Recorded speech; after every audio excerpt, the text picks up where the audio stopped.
To install Magento on localhost using XAMPP, follow these steps. Download XAMPP.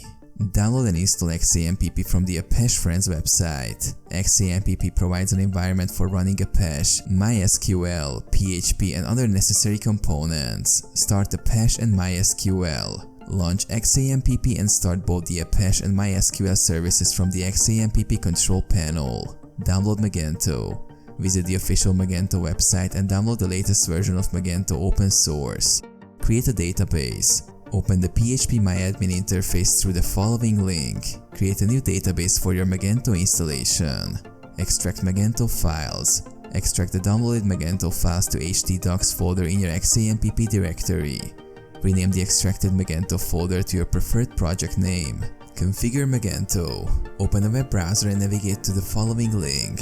Follow the on-screen instructions to configure Magento. Provide database details, set up the store, and create an admin account. Complete installation. Once the setup is complete, Magento will install and configure itself. This may take some time. Access Admin Panel.